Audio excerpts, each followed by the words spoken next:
ভিক্ষুকের সাথে তিনি কি আচরণ করতেন দেখেন। বিশ্বনবী আর 2-1 মিনিট মিস করবেন না, এই 2-3 মিনিট এদিক সেদিক তাকাবেন না। ভিক্ষুকের সাথে কি আচরণ, বিশ্বনবী কখনো না বলতে পারতেন না। কেউ হাত পাতলে কি বলতে পারতেন না? পারতেন না। এক ভিক্ষুক এসে বলে, এই মোহাম্মদ দাও, তোমার কাছে কি আছে দাও। নবী তখন চাদর পরা ছিলেন, চাদর ধরে এমন জোরে টান দিছেন বিশ্বনবীর ঘাড়ের চামড়া এখানে ছিঁড়ে গেছে, চামড়ায় দাগ পড়ে গেছে। বিশ্বনবী তার দিকে তাকিয়ে ওই যে মুচকি হাসির ম্যাজিক, আবার মুচকি হাসি দিয়ে বললেন, যাও তাকে কিছু দিয়ে দাও। সুবহানাল্লাহ পড়বেন না? আচ্ছা, ভিক্ষা করতে আইসা যদি আপনার জুব্বা ধরে টান মারে, জামার কলার ধরে টান মারে, এই দে, কি করবেন বলেন? ওই যে মায়ের, মানে ডানে ভাই আর কোনো সলিউশন নাই, খালি মায়ের, আইজো মায়ের খাইলো মায়ের। দেখেন, ভিক্ষা করতে এসে জামা ধরে টান দিয়ে ঘাড়ের চামড়া এখানে দাগ ফেলে দিয়েছে, কিন্তু বিশ্বনবী হাসি দিয়ে সলিউশন করলেন। সুবহানাল্লাহ পড়েন। শত্রুদের সাথে তিনি কেমন আচরণ করেছেন? আল্লাহ আল্লাহ আল্লাহ আল্লাহ। তায়েফের ময়দানে রক্তাক্ত হয়েছেন, রক্তাক্ত। পাহাড় রক্ষী ফেরেশতারা বলে, নবী আপনাকে রক্তাক্ত করেছে? তায়েফে কেন গেছিলেন বিশ্বনবী? জমির বায়না করতে না? তায়েফে জমি কিনতে গেছিল না? তায়েফবাসীকে জাহান্নামের আগুন থেকে বাঁচাতে রক্তাক্ত করা হয়েছে। পাহাড় রক্ষী ফেরেশতারা বললেন, নবী একটা আদেশ দেন, 2 দিক থেকে চাপা মেরে পুরো তায়েফবাসীকে মাটির সাথে মিশিয়ে ফেলবো, মাটির সাথে মিশে যাবে। বিশ্বনবী বললেন, না না, তারা হয়তো ঈমান আনে নাই, তাদের ভবিষ্যৎ প্রজন্মের কেউ না কেউ লা ইলাহা পড়বে, কেউ না কেউ লা ইলাহা জপবে, তাই হয়েছে।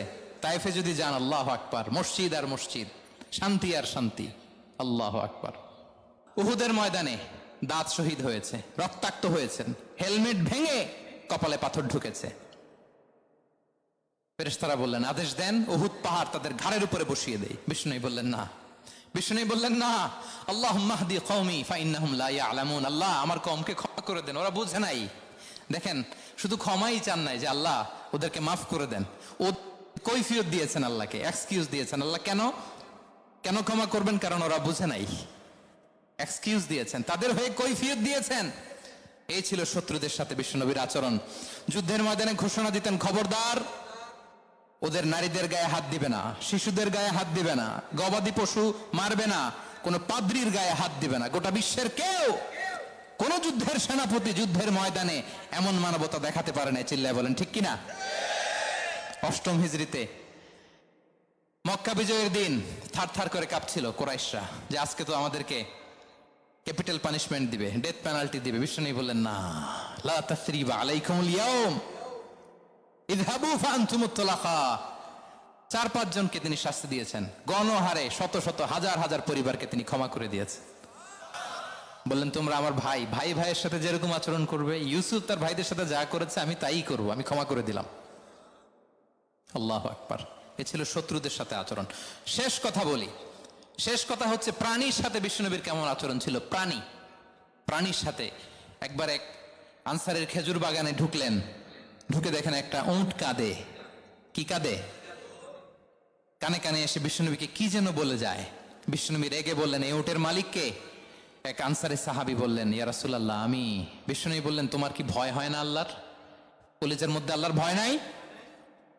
আল্লাহ তাআলা দয়া করে ওটের মালিক তোমাকে বানিয়েছে, ওট কানে কানে এসে আমাকে বলেছে তুমি তাকে কয়দিন ধরে খাবার দাও নাই, আর তাকে দিয়ে কাজ করিয়েছে অনবরত। খবরদার, কিয়ামতের দিন আল্লাহ তাআলা জালিমের কাতারে তোমাকে দাঁড় করাবে।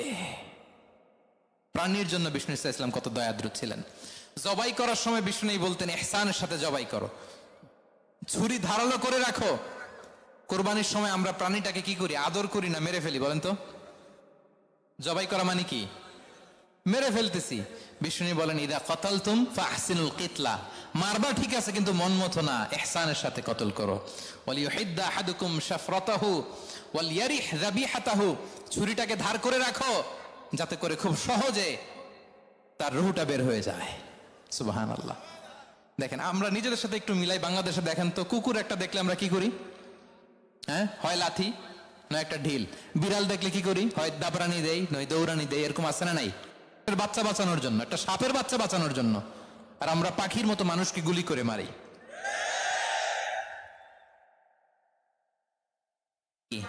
পাখির মতো নির্বিচারে প্রিয় ভাইয়েরা, বিষ্ণু ইসলাম প্রাণীর প্রতি আমাদেরকে দয়াদ্র হতে বলেছেন। ভিক্ষুক